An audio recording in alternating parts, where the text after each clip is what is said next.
Halo semua, bertemu lagi nih dengan saya Aditya Fatosuna. Dalam video kali ini, kita akan membahas tentang box plot dan dot plot. Penasaran? Yuk simak videonya sampai selesai. Oke teman-teman, yang pertama kita akan membahas tentang box plot atau lebih dikenal dengan nama box and whisker plot, di mana ini merupakan suatu metode grafis untuk menggambarkan kumpulan data numerik berdasarkan nilai kuartilnya. Box plot sendiri merupakan salah satu cara sederhana untuk menampilkan kumpulan data berdasarkan ringkasan 5 angka yang ada pada data tersebut. Apa saja sih ringkasan 5 angka itu? Ringkasan 5 angka itu tadi mencakup yang pertama, nilai minimum atau X-min, di mana data setelah diurutkan, kita ambil nilai paling kecilnya. Dan inilah yang dinamakan nilai minimum.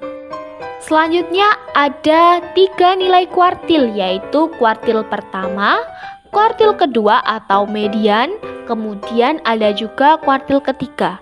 Tentunya teman-teman harus mengingat kembali bagaimana sih cara kita itu untuk mencari kuartil. Dan yang terakhir ada nilai maksimum, yaitu nilai data tertinggi pada data yang sudah diurutkan. Selanjutnya teman-teman, kita akan membahas tentang bagian-bagian pada box plot.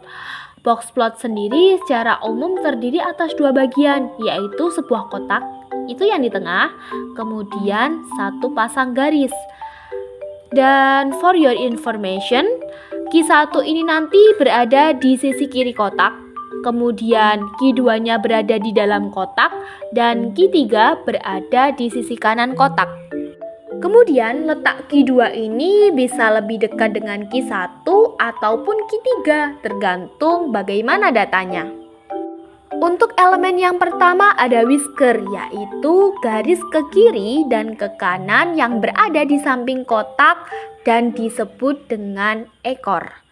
Kemudian ekor itu tadi ditarik ke kiri dari sisi kiri kotak sampai nilai minimum atau nama lainnya yaitu pagar dalam. Dan ini bergantung mana sih yang lebih besar. Kemudian ekor ke kanan ditarik dari sisi kanan kotak sampai nilai maksimum atau pagar luar. Ini juga dilihat mana sih yang lebih kecil. Untuk pagar dalam sendiri tadi rumusnya Q1 dikurangi 1,5 dikali Q3 minus Q1. Sedangkan pagar luar kita kan tidak dilihat dari Q3-nya, jadi Q3 ditambah 1,5 kali Q3 minus Q1. Dan yang terakhir ada outlier, yang berarti data yang nilainya kurang dari pagar dalam atau lebih dari pagar luar. Nama lainnya adalah pencilan.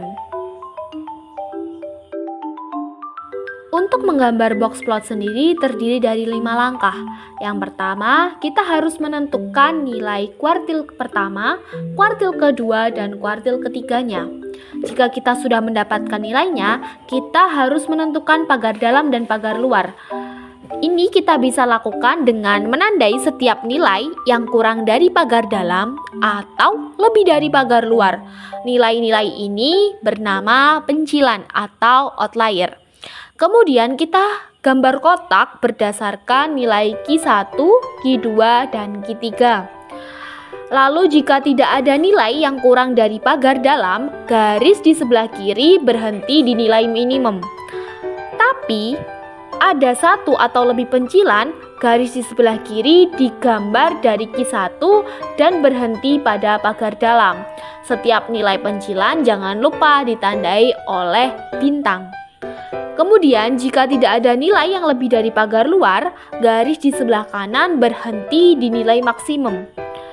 Jika ada satu atau lebih pencilan, garis di sebelah kanan digambar dari Q3 dan berhenti pada pagar luar. Jangan lupa pencilan tadi ditandai oleh tanda bintang. Daripada bingung-bingung, yuk langsung saja kita menuju ke latihan soal.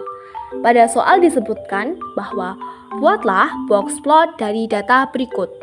Datanya 43,46, 50,85, 56, 56, 67, 80, 67, 85, 43, 60, 80, 56, 67.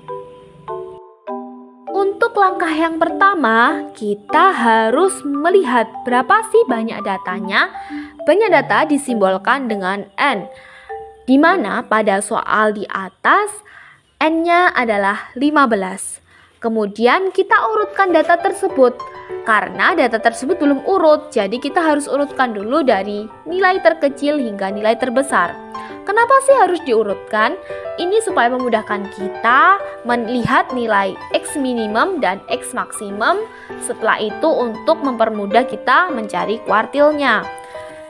Setelah data diurutkan, kita mendapatkan X minimumnya 43 dan X maksimumnya 85.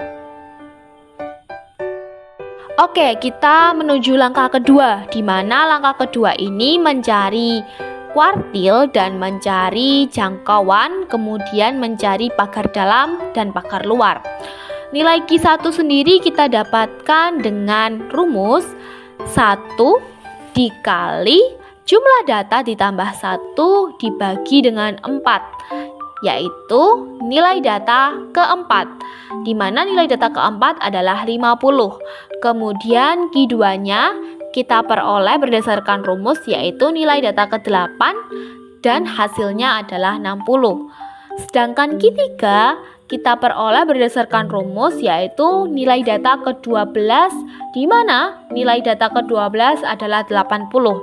Setelah Q1, Q2, dan Q3 sudah kita peroleh, kita langsung mencari jangkauan antar kuartil, di mana jangkauan antar kuartil dirumuskan dengan selisih kuartil ketiga dengan kuartil pertama, di mana kuartil ketiganya adalah 80 dan kuartil pertamanya adalah 50, sehingga jangkauan antar kuartil diperoleh adalah 30. Kemudian kita mencari pagar dalam. Pagar dalam sendiri dirumuskan dengan Q1 dikurangi 1,5 dari JAK, yaitu 50 dikurangi 1,5 dikali 30 dengan hasil adalah 5. Kenapa sih pagar dalam itu rumusnya Q1 dikurangi 1,5? Karena pagar dalam ini nanti dekat dengan Q1 dan hasilnya pasti lebih kecil dari Q1. Kemudian untuk pagar luarnya kita gunakan rumus Q3 ditambah 1,5 dari JAK dan diperoleh hasil 125.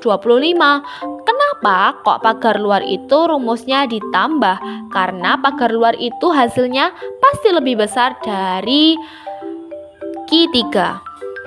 Karena nilai terkecil yaitu 43 lebih besar dari pagar dalam dan nilai terbesarnya yaitu 85 lebih kecil dari pagar luar, maka dalam data ini tidak ditemukan data pencilan, sehingga ujung ekor kirinya adalah X minimum dan ujung ekor kanannya adalah X maksimum.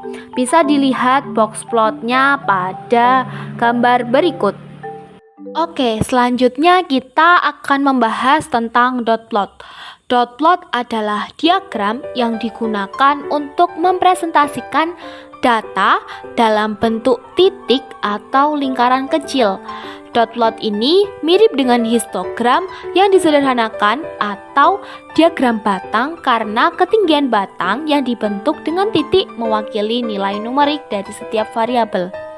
Dot plot ini sendiri digunakan untuk mewakili sejumlah data dalam sejumlah yang kecil. Oke, untuk membuat dot plot sendiri terdiri dari 3 langkah, yaitu yang pertama kita hitung frekuensi pada setiap nilai data. Kemudian setelah kita sudah menghitung frekuensinya, kita membuat garis bilangan horizontal sesuai dengan nilai yang sudah kita dapatkan.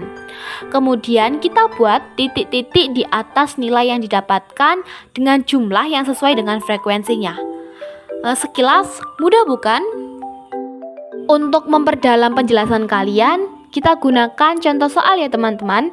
Di sini ada 12 jenis kelereng yang memiliki frekuensi yang berbeda, di mana itu dijelaskan pada tabel.